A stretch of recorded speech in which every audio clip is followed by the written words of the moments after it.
starting a new part. Been a little bit on vacation, so we got to catch up. Oh, well, not on vacation, just fishing. Okay, man's got to fish to live. So, chapter 39 is talking about the difference between intellectual love and innate love. So, you can have in the animal kingdom a mother animal, whatever it is, will take care of its cubs or fledglings. Why? You think the bird is thinking, well, I have a responsibility as a mother to take care of my chicks, right? Or the lioness is thinking, I'm going to be a responsible mother. I don't want to end up on the news, so I'm going to take care of my cubs.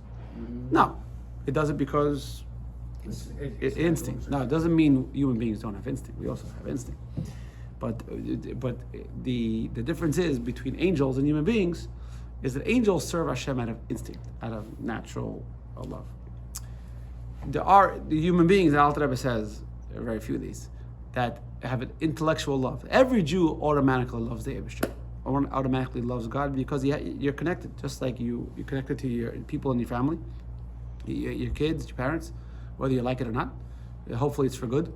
So same thing is every Jew is connected, but there's a love you can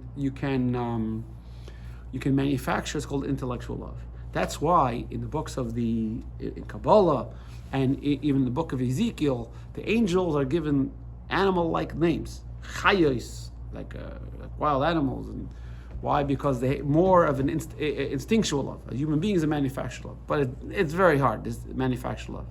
Because a human being naturally loves ice cream, right? If I go over to you and ask you, do you want ice cream? The answer isn't, I don't like ice cream. The answer is, I really shouldn't, right? And for me, I definitely cannot. But that's not because you don't like ice cream. Correct. It's because, right? If a person's watching their diet, it's not because they stopped liking ice cream. It's because he realized he had too much ice cream, right? Right? Yes. That's the issue. So to have an intellectual love of God, that's not easy, because you're loving something. It's lofty. So now we're going to get into. I'm going to go a little fast over here because Alter was talking about the level of high tzaddikim. So I'm going to put the pedal to the metal here. All right, we're holding the 8th of Nisan. What page, Mr. Ira? 554, 555. 554, and in the new print, 538 in the old print. The Alter Rebbe says, "Hein a'ach." However, this statement about intellectual love of fear in the higher world of Bria, that is the dafka neshamas dafka. That is the soul shem bechinas meichen the God to Baruch Hu, that they have superior intellect. It means there could be something that's. Some people understand it, but one thing you don't understand it. Like when they start talking about quantum mechanics and physics and all these things I'm like, Yeah, okay. Yeah, exactly. Thank you very much. Keep talking, fall asleep. Very good. Right? You have green noise, white noise, and. It's like, I'll give you an example of that really quick. I had a customer at work today who was an engineer, wanting to know every inch of the specs of the mattress. I said, they're made with memory foam. What's the density? I'm like, I was not trained on that. Just lay down and go to sleep. It's very simple. Lay down. Try. If you don't like it, he's like, I want to know. I'm like, never mind. Goodbye. Yeah, it's not worth it. Right? I'm not wasting my time. So there's some people that you can understand great things, and when it comes to godliness and spirituality, that's the soul. Those are the tzaddikim have the level of neshama. Let's to bring you back up to speed. There are different levels of neshama. What does that mean? There are different levels. Godliness is godliness, but how the godliness shines out. The level of neshama is a higher level. A higher level means more godliness. So someone who his soul power has a higher capacity, or higher, more powerful. Those flashlights, a million candle power, right? So he can understand more. When you have a tzaddik who is perfectly righteous, but his neshama is not as powerful, and also all the rest of the Jews. The they serve Hashem with the natural love that they have. They don't elevate to the world of Bria. They don't get to such a high level. Rak b'Shabbos. Only on Shabbos. Shabbos, every single Jew enjoys an elevation. Same thing on Rosh Chodesh. Derech Amod explains in Kabbalah that there's a connection between Gan Eden, the lower Gan Eden, Gan Elyon, and the higher Gan Eden, which and Gan Eden and Elyon, the higher Gan Eden is synonymous with the world of Bria. Hadikra Gan Eden and Elyon. So, why? What happens there? What's the difference between the lower and higher? So, the higher you are, the more delight, pleasure you have, right? We were just talking about before the Nick game. Right? If you go to the Nick game, you're in the building. Why would you pay $100,000, $150,000 versus $4,000? Why? What's the difference? You're there. To be seen. To be in the same place as Trump. No, Trump was in the box. No? Why? What's the difference? What's the difference? Okay, what's the difference between sitting courtside and in the bleachers? The $4,000 seat is behind the pillar. Right. Exactly. It's because when you're courtside, you can see the game and you can appreciate. And you could really enjoy it. There's no one blocking you, right? You can see it. You're right there. Exactly. When you're up there, You see everything. nah, you can't. It's a foul. It's not a foul. You know, they're up there. It's not to say. I remember once sitting field level for a baseball game, and you hear the boom, boom, boom of the feet. You hear them sliding into the base. It's a whole different experience. It's very different. So when you're lower, and what does it mean lower? Lower means less intellectual understanding. Your pleasure, delight, and godliness is a lot less. But when you go to the good seats on Shabbos and Rosh Chodesh, then you can truly have delight. Like it says, to take delight in God and to bask in into the Shekhinah. Because you could only have delight for tainug l'seichel. Never. If you don't understand something, you can't appreciate it. Right? Does that make sense? You can't have delight and pleasure from something you don't understand. Only when he understands, he grasps it in his intellect. What he can understand and grasp. From the godliness. Through the chachma and bina of the Eibusha that shines there in the world of Bria.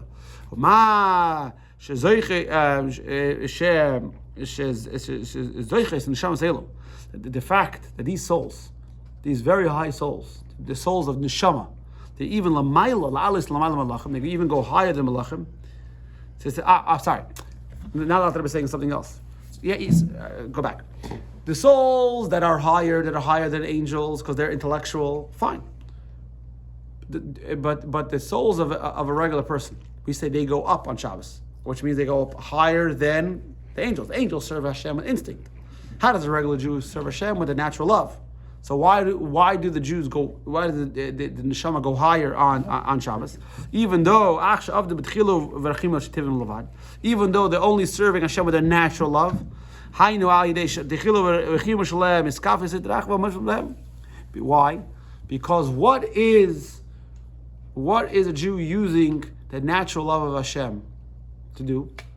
He's using it to abstain from behaviors that God finds abominable. Right? An angel serves God naturally. Is there anything else to do? No. Right? Let's say a Knicks fan, last night, chose not to watch the game instead to learn Torah. Who's better, him or the angel? Him. The guy. The angel has no Knicks game to choose from. Right? So even though maybe he's not the greatest neshama and he doesn't understand, but the fact that he's making the choice, the godly choice, to and not because he doesn't like basketball, and not because he doesn't like the ice cream, right? He likes the ice cream, and he wants to eat. Imagine eating ice cream during the basketball game. Best of both worlds, right? So why do the souls of a yid elevate on Shabbos higher than angels? Is because we use that hidden love to abstain from activities Hashem finds despicable. Whether it's turning away from evil, to break the desire, to conquer and break the desire, and whether it's doing good. Sometimes you don't want to get out of bed to go to shul, or get out of bed to come to shul on time. But you've been very good. You got to get better. Okay, well, Yeah. okay, in the summertime. maybe. Right? Take care of our dog. Huh? You've been past few Shabbos, you've been coming on pretty good. What Pretty time? close. Yeah. So sometimes you wake up in the morning, you're not in the mood of putting on tefillin. Or you're not in the mood or whatever it is. God asks you to do something, you're not in the mood. Right? The angels, they don't have that thing not in the mood. The angels, there is no other choice. So when a person pushes himself either to stay away from activities that he shouldn't, or to do something, and this is, by the way, the crux of the whole class. A human Love being, of God or fear of God? love of God pushes you to do a mitzvah. Fear of God it tells you to stay away from averis. That's what that's used for. But this is the foundation of tonight's class. We are people that have. We are beings that have free choice. We are the only being in the entire universe, of all God's creation, that has free choice. Angels don't have it. Animals don't have it. The rest of creation doesn't have it. Everything functions exactly. The salmon. You ever want to tell a salmon, yo, don't swim upstream. The bears are going to eat you. Right? You ever see your daddy again? No, he dead. Right? Why do you do it? They have to do it. You tell the antelope, don't cross the river, the alligator's going to eat you. Every year on clockwork. Right? Speaking of an alligator, there was something that I saw on the news tonight. Some guy was running away from the police. I think this was in Florida, somewhere, and he jumps into the Oh, yeah. water. Yeah, in the I saw swamp, that, yeah. And all of a sudden, he's trying to get away from the police. All of a sudden, he's swimming back to the shore. Why? There's a gator behind him, and the gator almost got him. There you go. Right? So But- I said And you know to what karma Mora while is? we were watching that, I says, the police should make him an honorary officer, the gator. Exactly. Yep. There you go. So everything in the world functions exactly how it is supposed to.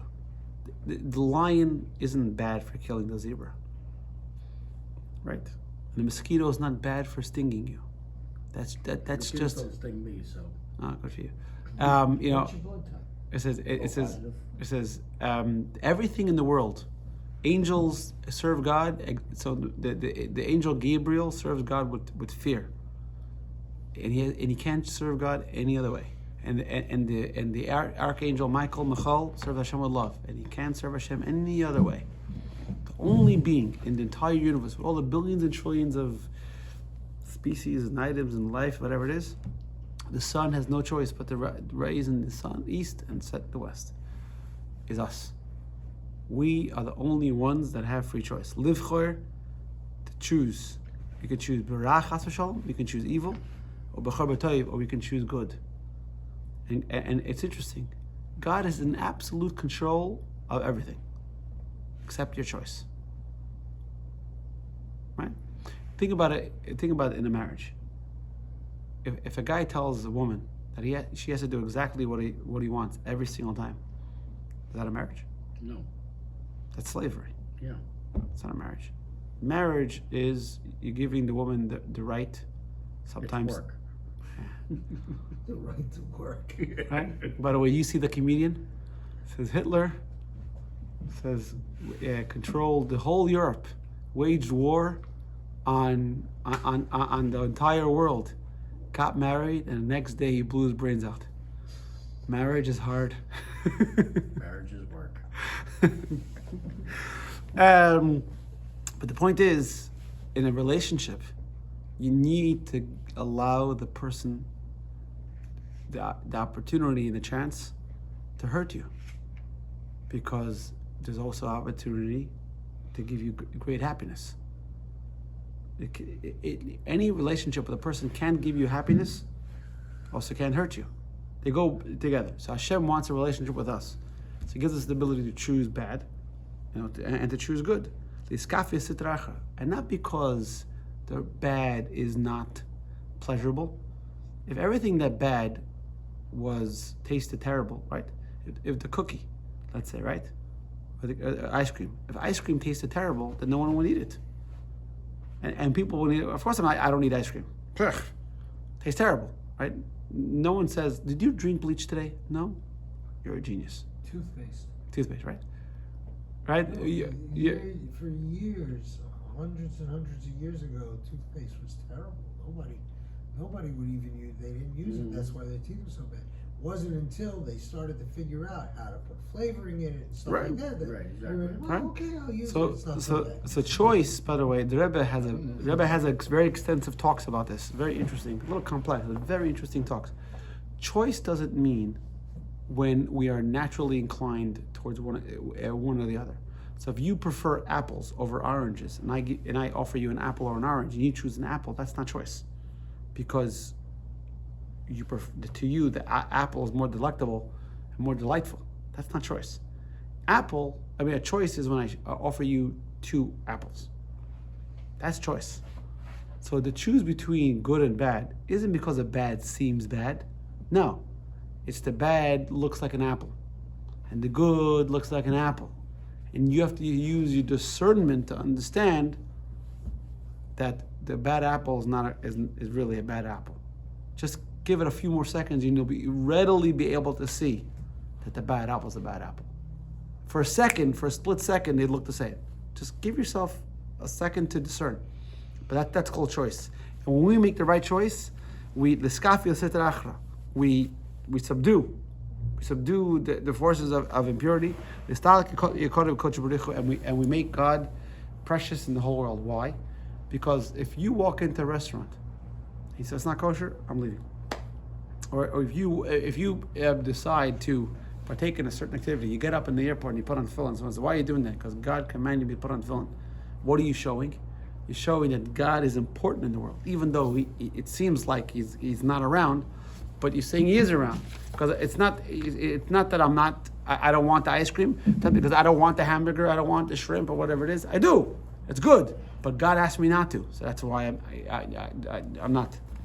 You can have a hamburger, you just can't have a cheeseburger. Exactly. Yeah. Right. So I'm sure that hamburger is kosher. right, you go to these places, they sell with fake cheese or fake meat, right? You gotta have it. Sarah's in Hollywood, in North Miami, used to have something called a schmapper. It was fake meat, not fake meat, vegan meat. And yeah, a schmapper. Yeah, I can't tell you if it tasted close to the real thing. All right, the whole zeh, v'hinei kol zeh, hu medar neshamas v'kem midasim. This everything we said before has to do with where the souls are. That's where they come from. However, the Torah and the service are actually absorbed in the world themselves. That means you can be in the room, but not necessarily what's absorbed in the room, right? So let's take a pot. What defines the pot as milchiks or fleshiks, milk or meat? The fact that you put milk in there, the fact that you put meat in there, I take the meat out. It's not a meat pot. Why is the pot meat? Why do we need separate dishes? Because As long as I don't put the meat and the milk together in the pot, what's the difference? The essence of the object permeated the pot. Oh, so the meat or the milk is absorbed into the pot, even though the meat is not present there right now. It's absorbed. So you had where the neshama is from, but the Torah is absorbed into the realm. And the godly light is united within a perfect unity. When you learn Torah, it's elevated to the intellectual world of Bria. And when you do it because you as a Jew you understand it. This is what I gotta do. This is my natural inclination to do it. It goes into the world of Yitzirah. Now, we're going up, because remember, the worlds are Atzilus, Bria, Yitzirah, Athira. Emanation, creation, formation, and action. So we're in the world of action. We're trying to work up. But looking from the other side, God created the world, and you have a high world Atzilus, and it's going down. So what you're pulling down when you do Torah mitzvahs, you're pulling down this much higher level of Atzilus. And the world of Atzilus is emanation. Emanation means emanating. It's just coming out of. Where is it coming out of? God Himself. It's united with God Himself. The souls, on the other hand, are not absorbed. So you can be just a guy. And maybe your soul is not such a high soul. That's not your fault, right? A person's born with good head. That's not his credit. He's born with a good head. A person's born, he's not good at math. He's not good at basketball, right? It's not. I once saw an interview with Phil Jackson. I think they asked him, "What's the difference? What made Michael Jordan the best, or why Michael Jordan versus Kobe Bryant?" He said Michael Jordan had the glove. What it means is I didn't even notice until I saw the interview. Said Michael Jordan's hands were huge, bigger than a regular hand. His fingers. That means Michael Jordan could manipulate the ball better than anyone else. Yeah. Because his hands were so big, he could just move the ball in the air and everything else. That's something Michael Jordan did to achieve that? No. He was born like that, right? So you could be born with a neshama that's not such a high neshama. You're not getting the blame for it. You could be born with a high neshama, and you're not getting the credit for it. But the Torah mitzvahs you learn that you can do. When you learn Torah and do mitzvahs, then you elevate it to this highest level. So you have a neshama that's not so high. But stand in the chambers of Bria and Yetzirah. And they benefit from the light of the Shechina. But through their Torah mitzvahs, they benefit from a much higher level. So even if you're not such a good neshama, and you have no idea, by the way, the quality of your neshama, that's why you go to tzaddik. But the Torah study you do, that allows you to tap into a much higher level. And that's what it means. We'll stop over here. Kischar mitzvah. The reward of a mitzvah is a mitzvah. Usually, if you go to work and you get paid money. Yeah. Is the money really have anything to do with the work?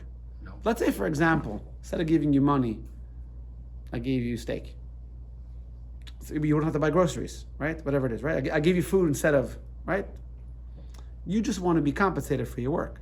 The way society made it up is that I'm going to give you these papers. And with these papers, you can go buy your groceries, whatever it is, right? These days, it's not even that, right? No, it's card. Right? Yep, exactly. But there's no real connection between the money and the work. So the reward or the compensation is not, right? You turn the guy in, right? You want to reward the alligator, right? You turn the guy in, he gets $10,000, right? There's no connection, right? Incentive. But when Hashem says there's a reward to do a mitzvah, what's the reward?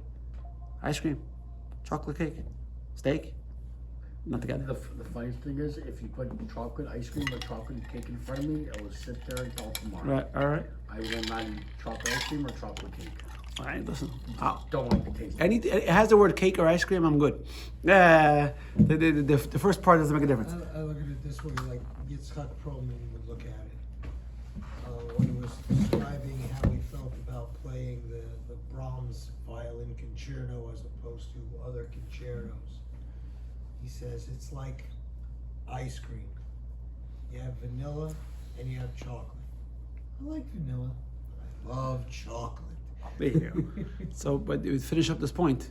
When it says the reward of a mitzvah, what's the reward of a mitzvah? The reward of a mitzvah is the mitzvah. Because when you do a mitzvah, Just doing something good. no, it's more than that. No. That's too elementary. We're past that. A mitzvah is a commandment of God, and a command, and through the, and it's a channel, and through that channel we get to experience godliness. And once we experience godliness, we want more exposure. So really the reward of a mitzvah, of a commandment of God, is the ability to do another mitzvah, to appreciate another mitzvah. It's a direct connection. It's not like the salary, where really the money is not really has anything to do with the job. Here, a mitzvah is not a good deed. Some mitzvahs are not nice. Right? Sometimes there's a mitzvah for the Supreme Court to execute somebody. It's not nice, but they got to do it. Right? That's one of the misunderstandings of what a mitzvah. A mitzvah means a commandment. What's a commandment? A commandment is an opportunity, a conduit, a channel, opening a door to connect to God. What's the reward for that? A better connection. So no matter who you are, and no matter how great or lowly your soul is, everyone has the opportunity to rise up and be absorbed in holiness if they make good choices, partake in good, and stay away from bad. Have a good week.